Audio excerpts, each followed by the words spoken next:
On this episode of the Bronze Metalist, we talk about, Death Angel. Yeah. Yes, the Ultra Violence by Death Angel. It's been a day. It has been a day for everybody. Mostly for OJ. Yeah, well, I didn't catch any fish. We'll get to that.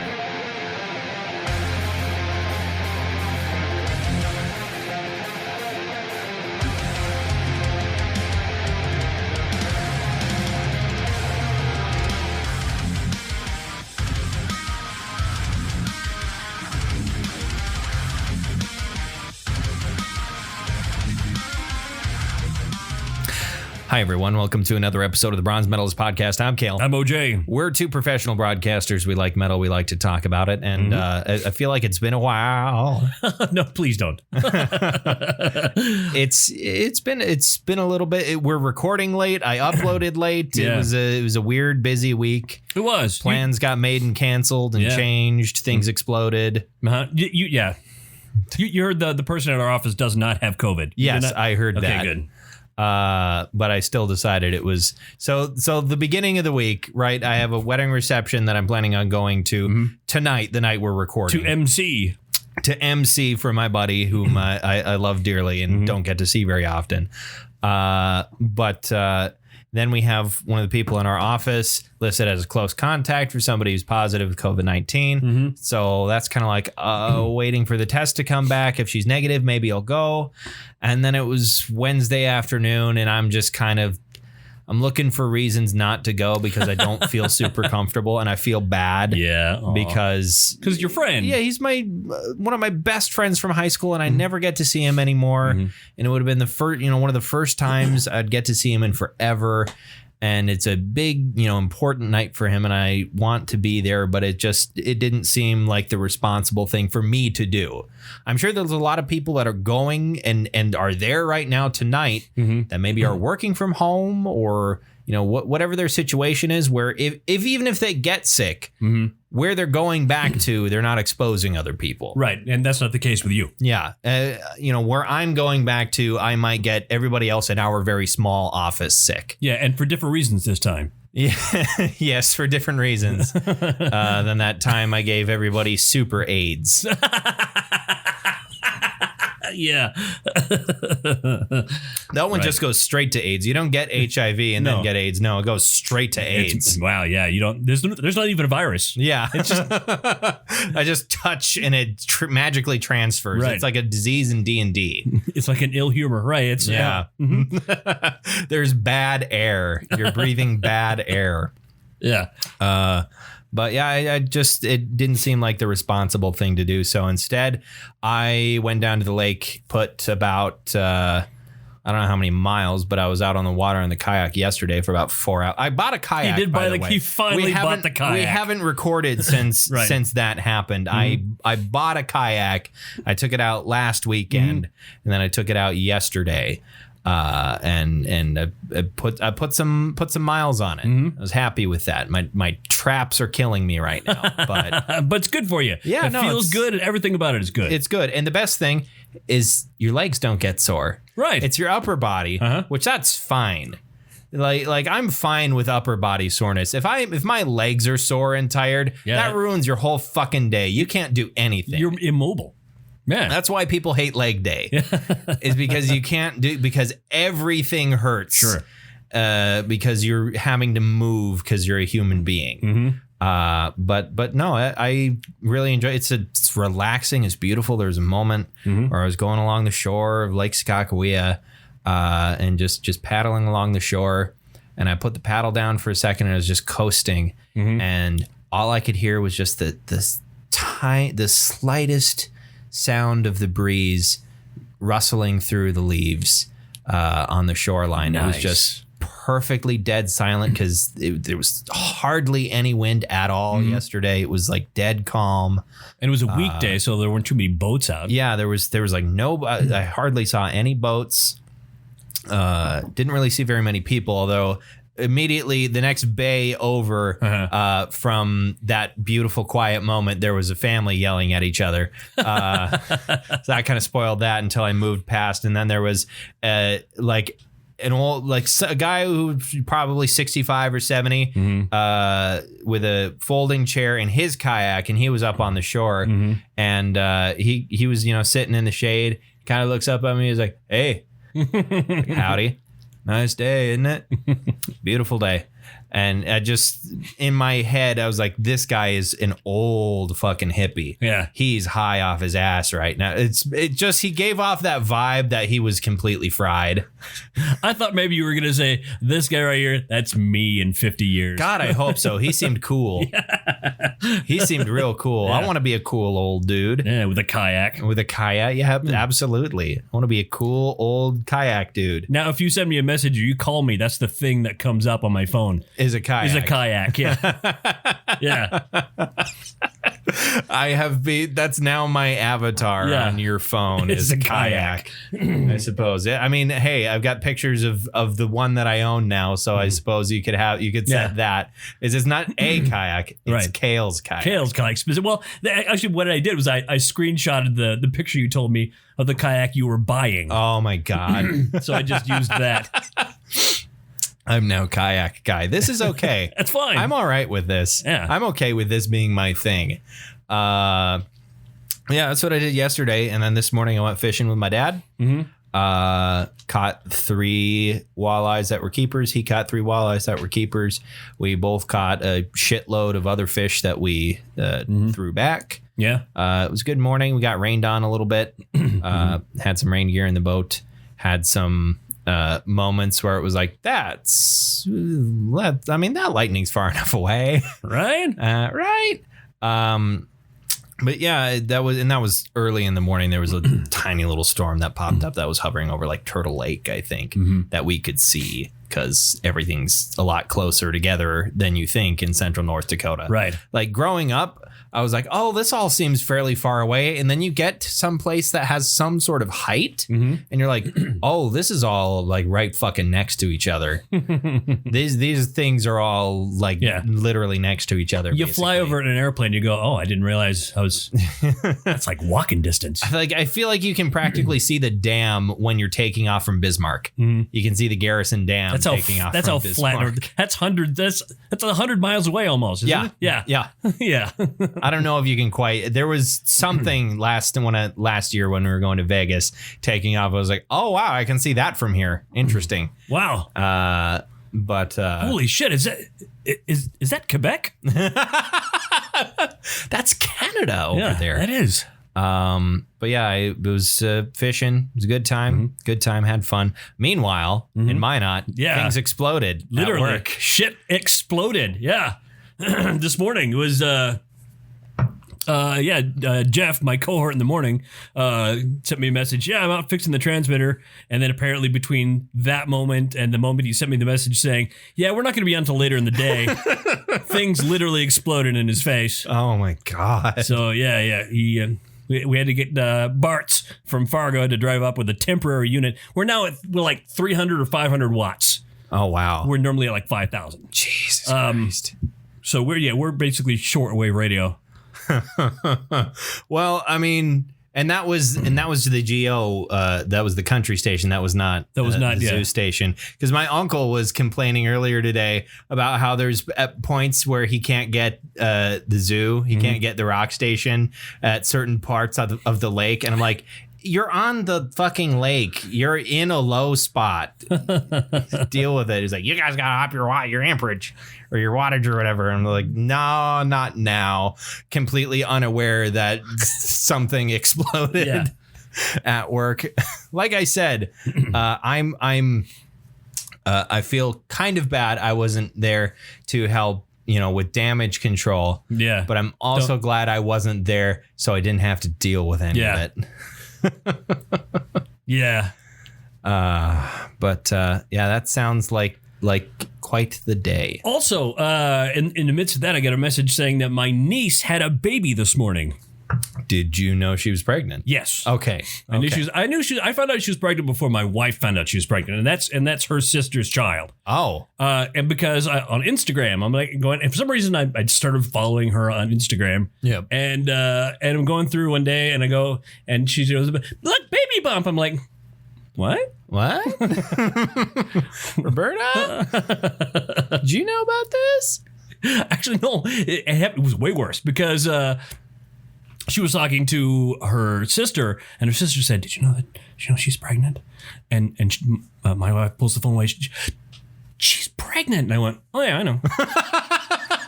Because you assumed that she would have known? I figured I was the last person to find out. No, I was like the first.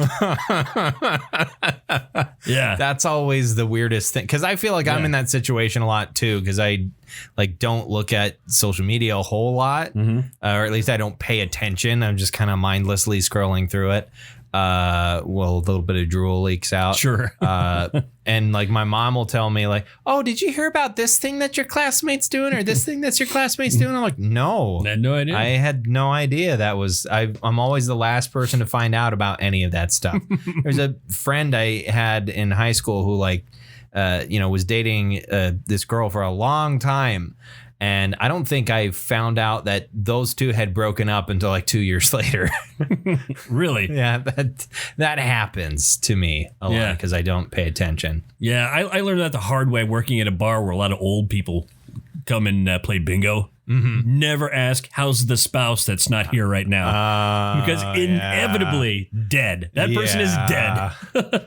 Oof. And they're already at the bar. Yeah. She died this morning. I still came to bingo. Yeah, I don't want to miss bingo. She loved this. She'd want me to be here. Yeah, she'd want to be here with me. Oh, God. Yeah. Oh, boy. On a different note, on the way here, I noticed something that I've noticed many times before, and I never let it register until now. I'm driving here, and there's a dude on a motorbike behind me. Yes. He's got a badass helmet, has a skull in the front of it. Yes. And he's got these exposed arms with the sleeves are torn off his shirt. And he's got like lots of tattoos, kind of buff. And classic biker dude. Classic biker dude. And he decides he's going to speed around me. He's on a ruckus. I've noticed it happens a lot. These big badass dudes on this tiny little motorcycle. He's got a little motorcycle. Would you escape a circus? What the fuck is this? Hey, it's easy on gas, probably. Yeah, you're not wrong. I'm sure it is. It must be interesting going up all the many hills of this city, though. Those things do have a bit of a zip, I suppose, for their size. For being tiny little things. Let's see, what else have I been up? I started playing an interesting little game called Carrion. Really? As in like a corpse. Right, as a dead thing in the desert. It is what they call a reverse horror game, where you are basically playing as the Thing from John Carpenter's The Thing. You're not the shape-shifting aspect, but like the gross tentacles, 18 mouths sort of. Oh, okay. Like constantly blood and leaking. Like the when it's in the dog kennel and it like absorbs all the dogs and they come in and shoot at it, it's that version of the Thing. Okay. And you're always that, and you are slithering your way around this science facility, devouring scientists and growing stronger and getting bigger and gaining new abilities. And learning new ways to like sneak up on the security guards through ventilation shafts and stuff. It's all like pixel art. So it's not. It is pretty gory, but it's cartoony enough to where you could like. It's kind of like Doom, where Doom is almost slapstick levels of violence. Yeah, that it's easier to absorb that than something like if you play like Red Dead in first person, that can get uncomfortably realistic in first person. Yeah, on the you can all versions of the game you can play in. I've got confused because GTA 5 when they released it on PC and on same company, PS4 and Xbox One, they added a first person mode. Oh, and Red Dead has a first person mode as well that shipped with the game. You know, it's weird. It doesn't make sense to use very often. I started to play Red Dead. I feel bad. I spent $60 on this game, played it for an hour. Yeah, I need to get back on there, but it's a big undertaking. Yeah, that's why it's overwhelming. I don't. And when I'm in the mood to play a video game, that's the last emotion I want to encounter is overwhelming. Yeah. Yeah, which, by the way, and have progressed further in Doom. There you go. 2016? 2016, You beat the Hell Guardians finally? I did. There you go. I just kept at it, and now I'm at one battle where you go, and I love it when you walk into an area, you know something big is going to happen. Big, oh look, there's ammo scattered about. There's ammo, and that's a power up, and there's armor, and this room is vaguely circular. Yeah. Well, some shit's about to go down. How do we make it happen? A whole bunch of mancubi are about to pop up and do their thing and shoot flames at me. That's I like that moment because it gives you a second to like mentally prepare. Right. Of like, all right, let's get ready for this shit. This is a big room with some interesting set pieces. Let's get it done. Here's some lit up liquid in a tube. Happens if I shoot that. Yeah. You get to kind of think creatively, like creative ways to use the environment around you, which I think is fun. Indeed. I also started watching, or I binged a lot of the all of the first season of Legend of Korra, since that is now on Netflix. I only got an episode into season 2 before the week happened, and I had Critical Role to watch and D&D to play. That takes up all of my early week. The evenings is playing D&D and watching other people play D&D, that sort of thing. And so tomorrow I'll probably continue watching Legend of Korra. My sister watched, I'm sure she's done with it by now. They watched like most of the first 3 seasons in one sitting, basically. So apparently it's really good. Apparently. Some people say that they don't, like season 2 is a little weak. And part of that, you can't really blame the show for, because the showrunners didn't know if it was going to be able to stay on. So instead of Avatar, which is 3 seasons but 1 long arc, Legend of Korra is each season is kind of its own thing. Its own self-contained that way arc. they could wrap it up at the end. Yeah, and it wouldn't be horribly disappointing if it got canceled. But it ended up being able to keep going. And there's like certain tonal elements where you can tell they wanted to make it even darker than they did, but Nickelodeon had weird stipulations. Because it's a little kids channel. Yeah, there are parts where clearly that person is dead. That airplane exploded. There is a dead person in there a person has died, but you can't say go kill that person. Or you can't. There's a point where I haven't gotten to this point, but I know there's a line where it says like, all there is darkness, where you clearly can tell the script said death, but they weren't allowed to say that because Nickelodeon. And there's famously a relationship in the last season because they wanted to deal with like LGBT relationships in the show, but it's Nickelodeon and this was 2014 and they weren't quite at that point yet to give that much focus on the channel. Now I think they could probably do it, and they've done comics since then that have continued to explore that element. But so there's Nickelodeon meddling that kind of can cause some problems, but overall people really like 1, 3, and 4, and people are kind of like, 2's fine. It's set 2, as I understand, sets up things that are interesting and pay off really well in the later seasons. So watch it. But yeah, so it's important to watch. Just be aware that maybe it won't be your cup of tea. But I really liked season 1. I thought season 1 was really great. I'm really having a hard time getting my youngest child to watch Avatar with you. Yeah. Just watch it by yourself. Yeah, that's what I'm going to have to do. I'm just going to watch. I'm going to turn it on. If you watch it with me, great, because you're sitting right there. What do you guys? He's sitting watching YouTube videos, and he's laughing. Ha, ha, ha, ha. I'm like, can we watch the show? Or this really good show that would be great to watch together. Yeah. Or just like, remember where the last point you were at watching it together, watch it yourself, and then be like, hey, want to watch Avatar? And when they say, yeah, you go back to that point and pretend like you haven't watched the rest of the series. I think it will be obvious when I'm handling the remote and I'm having to zoom back a few episodes. No, that's when you prepare beforehand. As you start watching the first couple of seconds of that episode and it'll reset. Or because we have Netflix foo. We have different who's watching Netflix. I could watch it on mine. There you go. Because we've been watching it on his. There you go. Go and do that. Yeah. That's the strategy right there. We're figuring it out. We're geniuses, masters of our craft.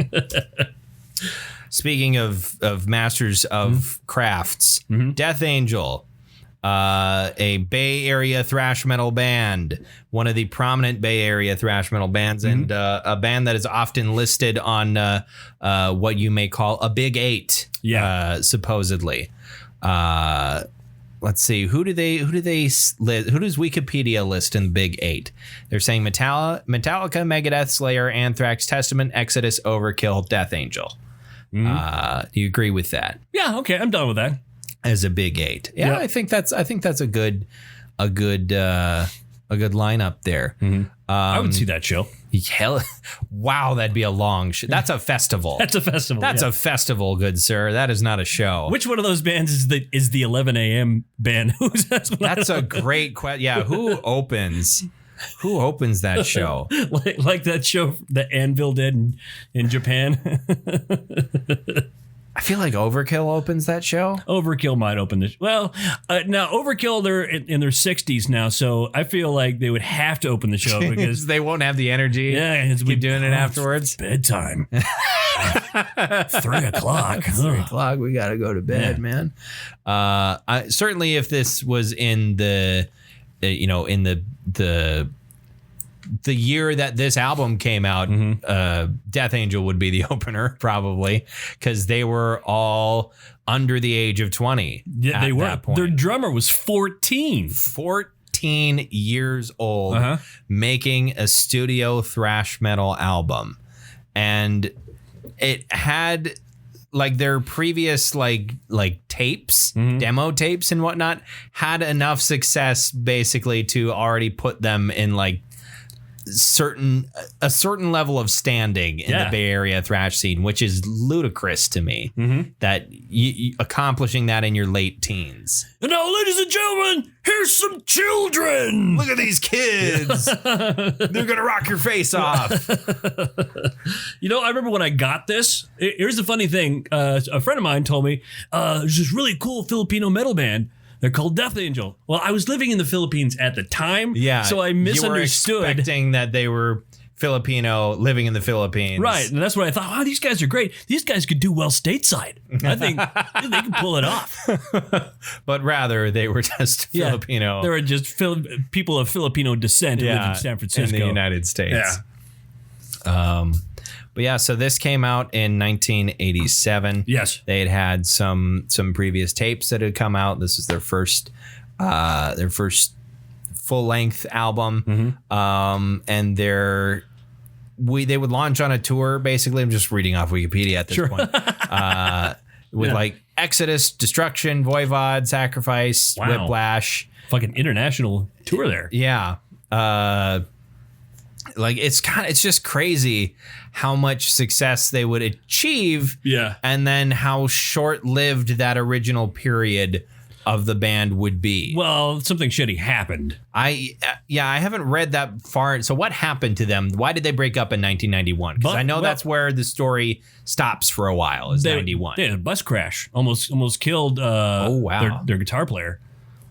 It was bad. In fact, they were going to be on the sort of the Big Four tour that was going to happen. It was going to be the Big Four playing together, and they were going to open, but they got in the bus crash and they couldn't. So what happened was the tour manager just hired some nobody band from Seattle called Alice in Chains. Well, and I'm reading here, there's another tour that they were meant to be on after the accident, and that was with Annihilator and Judas Priest. Oh, shit. And guess who replaced them on that tour? Who? Pantera. A little band called Pantera. And that's just a weird, like, two things one after another. Like, oh, the band that replaced them would end up being this big band. The band that replaced them would end up being this big band. Yeah. That's kind of a neat little coincidence there. But the story stops for them in 91 for a while until 10 years later in 2001. They reunited, released Thrash of the Titans, it was for Thrash of the Titans, right? Which was cancer benefit for Chuck Billy. Right. Who did survive cancer? Yeah. Yes, unlike other cancer benefits held in 2001. Named Chuck. For guys named Chuck. Yeah. For another Chuck. Wow, that's a weird coincidence. Yeah. Because Chuck Schuldiner died in 2001. Yep. That's a weird coincidence. Metal Chuck's got cancer. Yeah. So 2004 is when they released their next album, which is called The Art of Dying. And I mean, they've been back together and doing stuff since then. Right. They just released an album. Was it last year or was it earlier this? I have no sense of time anymore. I think it was last year. That was 14 years ago, OJ. They're calling from inside the house. Fucking Scream is fresh in your mind. They made 3 albums like initially, and then we're done. It was Ultraviolence, Frolic Through the Park, and Act 3. Man. And then Bus Crash, Breakup. Then later they would get back together. Glad to see that they would get back together. Although the list of past members is as long as the list of current members. Yeah, which is I wonder. The Peppa brothers no longer involved, are they? No. Let's see here. They are not. Are there any founding members remaining? Yes, Mark Osagueda. Yep, you said it. He's still around. Rob Cavastani. Yep, he's still around. And let's see. Those are the only 2 founding members left. It would be the lead guitar and lead vocals. Still with the band. When they reunited originally, and for those first 2 albums, the Peppa brothers and Andy Gallion were still there. Actually, no, Gus Peppa did not rejoin them, as it would appear. It was just Dennis, and then Ted Aguilar replaced Gus. The Ultraviolence. So you got this album when you were in the Philippines? I got this when I was in the Philippines. I think I got it in 1988. I think is when I got it. A year late. A year late. Well, I mean, and a dollar short. It was the Philippines. I mean, it's not like it wasn't the hotbed of metal entertainment. I suppose. Or anything. I mean, they get something new in. I mean, here's the brand new, Foghat album. Here's the new album from The Doors. And I bought it. It's 100 pesos for a cassette, which is $5. Okay, that's not bad. Not bad. Yeah, so and I got a whole lot of Filipino cassettes, and this was one of them, and I loved it a lot. And I suppose, so was it somebody bringing in tapes from the States and then making copies? Possibly. I mean, unlicensed copies. Yeah, it looked legitimate to they put their own stickers on it. My 13-year-old eyes. I mean, there was no back. There was only a front. Yeah. You take out the cassette jacket and there's nothing inside. It's only on the outside. And it had the album art on it. Okay. So maybe they were legitimate. Maybe not. Maybe not. I mean, who is that? What band was that? It was like, please copy this cassette or whatever it was. I think there's been a bunch of those. Yeah, there was This album. Yeah. It wasn't quite, because Steal This Album was that System of a Down?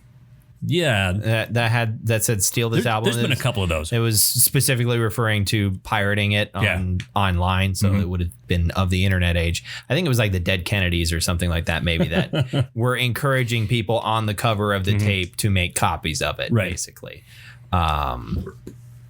Yes. When you burp, you say burp. Yeah. My little brother's famous retort to that. That's funny. Come back when you can say fart out of your ass. I mean, that would be very impressive. That would be impressive. If somebody did that, I would tell everyone. That would be my story that I tell from then on is, man, this one time a guy farted and it sounded like the word fart. And I'd tell everybody I meet. That'd be the first thing I say to them. Yeah. I meet a stranger. Yeah. And I tell them that story. Right. And then I never meet them again. Because they're like, that's your opener. That's your icebreaker. Okay. Yeah. Hey, we're done. We're done. Yeah. We're done here. Yeah. But the funny thing is the guy's a professional. When he gets on stage, he can actually say flatulence. If he's got enough time. Yeah, he's got to have some build up. He's got to get some show prep in. He's got it. Broccoli, beans. Let's go. In other news, tonight, a avant-garde performer has died of a pulmonary embolism after injecting air into his anal cavity. More from Chris Gaines. Yes, thanks, Tom. We're out here at this bar. And why is Garth Brooks' alter ego? Oh, yeah. That was the first. I was going to say Chris Barnes, but that's the former vocalist of Cannibal Corpse. I forgot that Chris Barnes was the thing that Garth Brooks, Chris Gaines. Yeah. I forgot. That's a weird tangent we went on. Death Angel. Yeah, Death Angel. So this album does slap. I would say it slaps. It slaps hard, yeah. It indeed does slap pretty hard.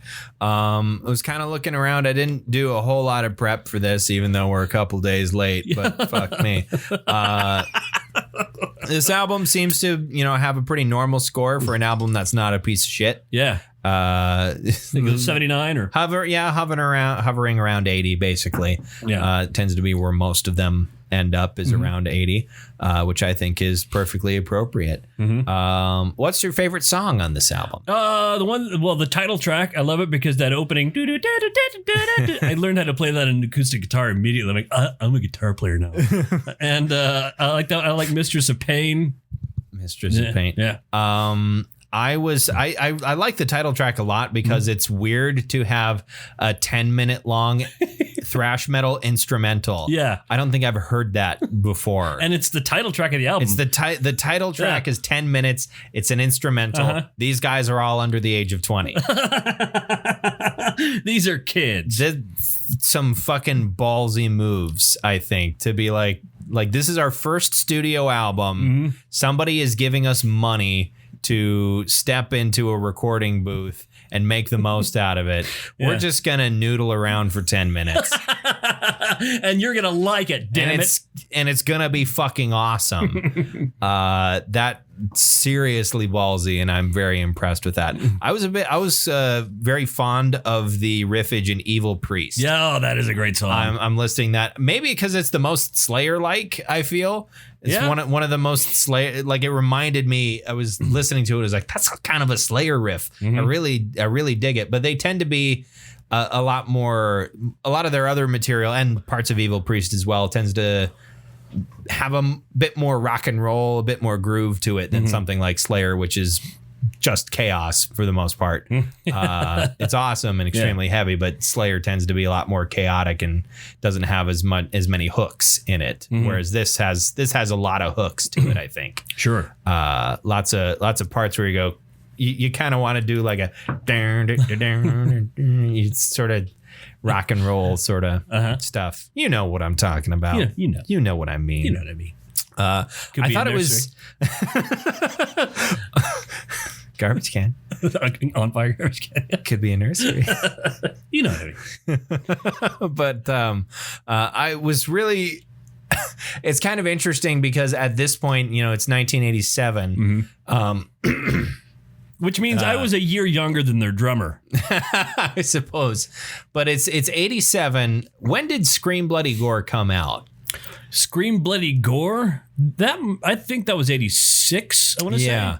Because like screamed vocals in metal are not in vogue just yet. So it's interesting to hear like what people would do before like the death growl came of age. And in this case, it's high-pitched screaming like a girl. Yeah, Mark does do that. And I was very impressed by just the fact that he was able to do it. I mean, there's a bunch of young guys who, haven't worn out their vocal cords just through age. Yeah, I'd like to hear him do it now. Yeah, I don't think... I doubt he could pull that off.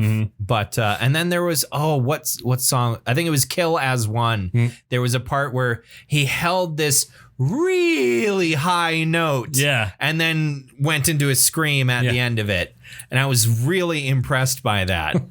Because he has decent range, but he didn't play with it too much throughout the album. Mm-hmm. And then all of a sudden he's way up there. And I'm like, where did this come from? It was insane how high he was able to go with it. I was very impressed by that. But there's a lot to like on this. It's a good thrash metal album. Mm-hmm. This is a very good thrash metal album. It's funny. I like this one. This is possibly my favorite album by them. Yep. And then I think their second album is possibly my least favorite. Although that was a more popular album, it was just something about it was just. Do you like their old stuff better? I like their new album. Their new album is really good too. I might have to check that out. Yeah. I really like the album art for this too. Mm-hmm. That's some fucking grim album art. Yeah. Even for a thrash metal band in the 80s, like I don't know who they commissioned to do that art or if it was an existing piece of art or something, but very grim, like post-apocalyptic, like war-torn landscape. So the big skull. And in a realistic style, too. Not like, sort of the... Oh, who's the artist that does all the fucking death metal album covers? Give me a second. Let me just look at Effigy of the Forgotten because he did the album cover for that, and it's the first. Dan Seagrave. Yes. Like Dan Seagrave does a lot of that, where it's mechanical wastelands and there's all kinds of stuff. Right. But it's an artistic rendition. Yeah, it's in a very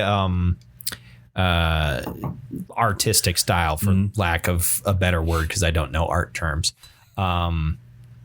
Versus this, which is rendered in a very sort of realistic, gritty, and grim it's a photograph style. I think.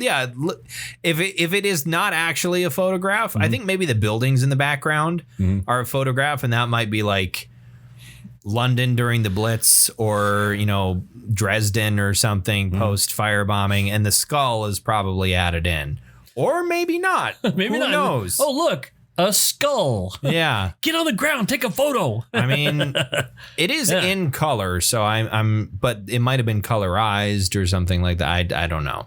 The album I have is in black and white. Oh, well, I can see there's like red on the. There's some reds in there. Yeah, there's some reds. There's some color. Maybe you're colorblind. Oh, sure. Okay. Yeah, no, there's some subtle. It's not like colorful. Once again, but Filipino there is color. Copy. Yeah. Yeah. That's true. You had the Filipino copy. Yeah. Their printers didn't have color printers in the Philippines. That's how primitive the Philippines. Just know they had printers. They had printers. Yeah. Maybe it was the 80s. Yeah. I don't think many people had color printers as standard in the 80s. No, you're right. I feel like it was. I mean, a printer was not as magical new piece of technology, but color printing maybe. It was probably more expensive at the very least. Oh, sure. I mean, it's still more expensive now. Yes. I can't believe how fucking expensive printer ink is. Right. It's weird. So weird. It's like college textbooks, where I bet it's so much cheaper to produce than what it is to buy. I mean, that's everything. That's how capitalism works. But anyway. Well, I mean, the book is written by a guy who maybe this is the only book he's ever going to write. You better charge $600 for this fucking book. I suppose. And it's written by academics where this is their source of part of their source of income and that sort of thing, and they put a small number of people put a lot of work into this thing. It's not some whimsical novella. Yeah. It's going to be going to have a markup. So I don't know. I don't know the whole college textbook thing. I'm past that part of my life. No, you're not. Not technically. You have one credit. Why don't you do 1 credit, dude? I know. We'll throw you a big party. Have a pizza party. Yeah, I'll take you to Planet Pizza. Maybe we'll play laser tag. No, don't take me to Planet Pizza because it's connected to Sports on Tap, and that is a cursed place I shall not return to. I'm pretty sure I've told that story a couple of times on this podcast, so I won't tell it again. Everybody knows you're a drunk. Everybody knows I'm a drunk who gets thrown out of bars for the most innocent and stupid reason possible. But in any case, is there any? We talked about our favorite song. I think all that is left is to bestow upon this album, like Maz Kanata to Chewbacca, a medal. I give it, because of how important it is to me, a gold. I'm going to give it a silver, just because, this tends to happen with me. I'm not sure how much I'm going to go back and listen to it, but I certainly enjoyed my time with it. It was a positive experience. I liked it. I've been listening off and on for 30 years. I've been listening to this album. Hell yeah. There you go. Over 30 years. Yeah. Over 30 years since this album came out. Over 30 years. What are you doing? Chris Gaines is a normal rock singer, totally not a country artist, but he's about to step into a whole new world this June. I don't know. You notice how much he looks like Tom Segura? Well, and I haven't quite kept up with a lot of stuff from Tom Segura's podcast, but I do know that a recent obsession with has Garth been Brooks. Garth Brooks. So there's been a lot of deep fakes. Yeah. Fucking Garth Brooks is an interesting figure, but anyway, he is. What do I want to talk about? I'm almost tempted to keep the whole Angel thing running. Yeah. But the only band I know is a deathcore band called Angel Maker, and I don't know how much I really want to. I mean, they're fine. I just don't know how much meat is on those bones. There's Angel Witch. Bell Witch. Bell Witch. Just do another Bell Witch album. It's time to be sad. It's time to be sad, but also be heavy. Yeah, I might have to make a decision once we're off the air, because I'm kind of on the spot right now and I can't think of anything. And I almost kind of thought it was going to be September, but it's not. It won't be. So I'll think of something once we turn the mics off here. Okay. So it'll be a surprise next week. Ooh. Surprise metal. Yeah, surprise metal. So it won't be that much of a surprise. Is that a new genre? Surprise metal? Surprise metal. Where the track is like 3 minutes long and you're just waiting the whole time. It's just a jump scare. It's a metal jump scare. I mean, that's what happens to me every time I listen to Mirror Reaper. Sure. Is, the quiet, beautiful guitar, and then it scares the shit out of me every time. Like, if I'm not paying attention and I don't know where quite I'm at, I haven't been sort of keeping track in my head, the big heavy riff is about to start. I have jumped out of my seat because of that riff. So jump scare metal does happen, I think. Surprise metal. But yeah, next week we'll do that. So until we get to that, thank you all for listening. Thank you. To another episode. You can find us on Twitter. You can find us on Facebook. You can find us on your phone, on the podcast source for Android, or I'm sure you could download that on your iOS device as well. If you prefer Libsyn and don't like Apple's proprietary software, then that's fine. What's our the Patreon? We don't have a Patreon. No Patreon yet? And that would end up costing money, wouldn't it? You have to have a certain number of people for it to actually be worth it, don't you? I think it's a paid service. I'm not sure. I've never looked into that. But maybe someday. I don't know. Sure. So yeah, let's go find us on those things, those places. Go do it. Get it done. Have fun doing it. So thanks for listening. I'm Kale. I'm OJ. Congratulations.